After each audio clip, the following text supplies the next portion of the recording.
How cool is it? We get to spend the whole month of July thinking about and celebrating joy. Our topic is joy this month. You know, sometimes it feels like we spend a lot more time talking about what's wrong and our struggles and our sorrows than we do celebrating our joys.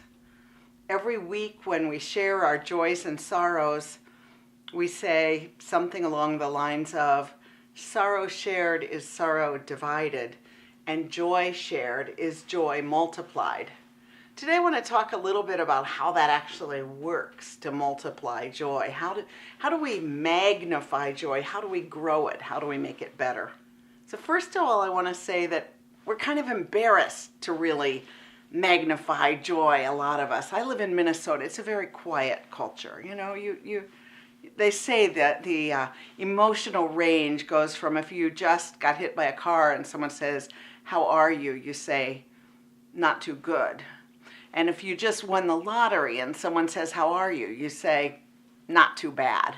And that's kind of the emotional range. Perhaps some of you resonate with that.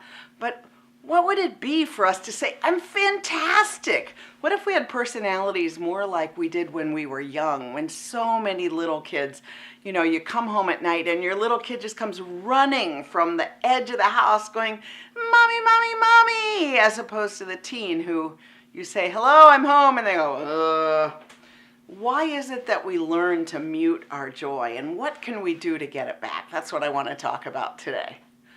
I think we need to be joyful. I think it's a moral imperative as a response to the universe to be joyful. Now, I know that's easy for some people to say. It's like when somebody really skinny says to me, "I just have a metabolism. I can eat whatever I want." Different ones of us are more or less joyful, and I will confess that I have a bouncy personality. You probably noticed this by now, that even when things are kind of hard, I'm always looking for how to find the joy in it. But I thought I'd share, because I do, you know, we tend to just talk about our own experiences here. We're not too bossy about what we think other people should be doing. But I do think, and I'm going to be a little bit bossy about this, that being joyful is really important, and the culture doesn't encourage us enough. So I think we have to encourage ourselves here. You know, right now it's the tail end of the strawberry season in my yard. Some farmers still have a lot of strawberries, but mine are pretty much gone. But still, I can find a dish of strawberries if I look hard. And what I love to do more than anything with those little tiny strawberries, takes a ton of them. You know, they're not like the giant ones you get from the market. They're little, but they're so good. And my favorite thing in the world is if somebody happens to be in the garden with me while it's sunny, and I find a strawberry and I can say, "Try this." And I don't even have to eat a strawberry.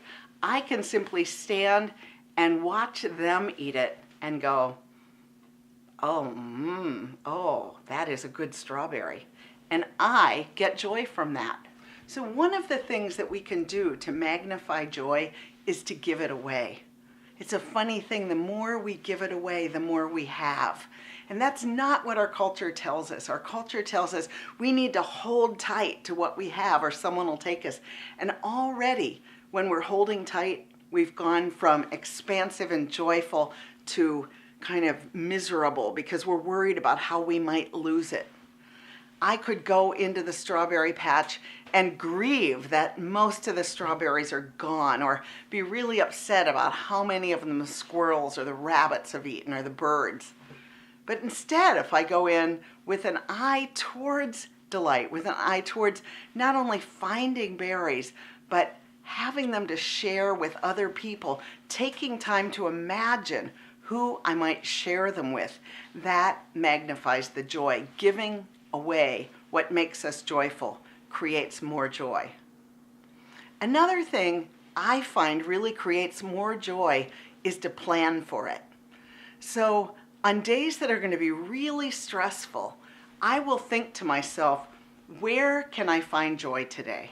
And it might be a very tiny moment in a long series of stressful days. So I will promise myself that at 2 o'clock in that 15-minute break between meetings, I will read my trashy detective novel outside in the garden, or I will sip water while I'm in a meeting and really concentrate on the water and how nurturing it is. So we concentrate, we choose to focus on the joy. We think about it, we imagine where it will come from, we enjoy the imagining. You know, I was reading a study that said people actually enjoy planning vacations more than vacations. And I thought to myself, that's probably true of so many things. We enjoy imagining them more than the actual experience. Think about kids anticipating Christmas and how that gift is going to create such joy for them. And in that longing for, in that imagining joy, there's joy right there to be had. I don't know about you, but for me, when I was a kid and watching other kids, the actual experience of a Christmas or a birthday is stressful. One of my friends used to have a saying about kids' birthday parties: it isn't over till the birthday kid cries. And that's so often the case, that all of that excitement just kind of crashes in the middle of the actual experience, and the disappointment of reality versus fantasy. So instead of having the memory of that be, oh, the Christmas I didn't get what I wanted, focus on the anticipation. Frame that itself as joy.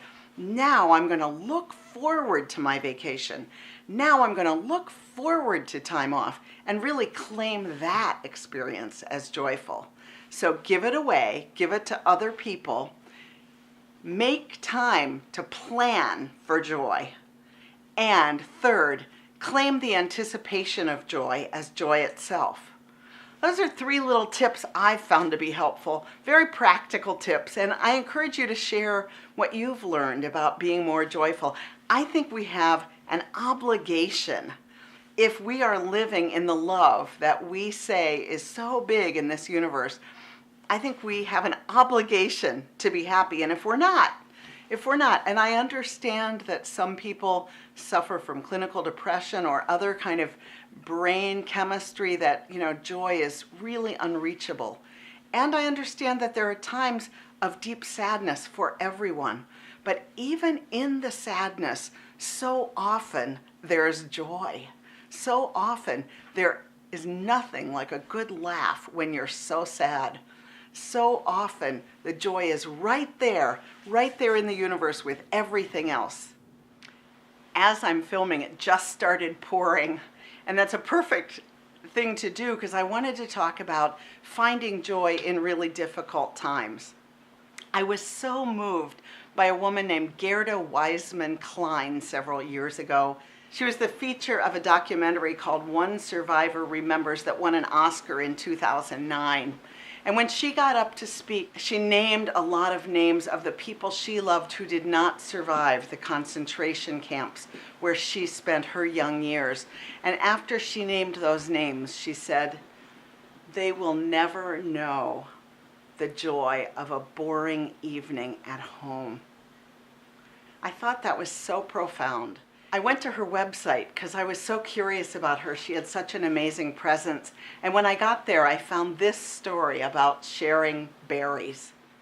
She said, "Ilsa, a childhood friend of mine, once found a raspberry in the concentration camp and carried it in her pocket all day to present it to me that night on a leaf.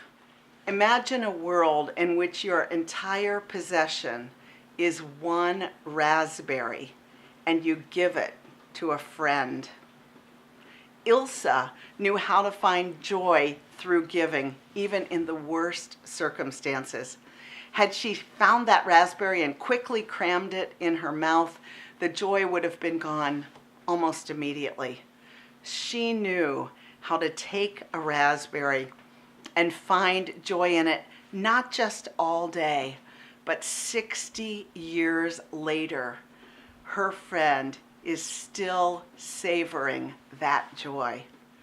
My friends, that's the kind of joy I aspire to live. That's the kind of joy I aspire for this community to create as we amplify one another's joys by sharing our own. May we know joy in the rain, on beautiful days, and even in the heartbreaking moments. May there always be joy.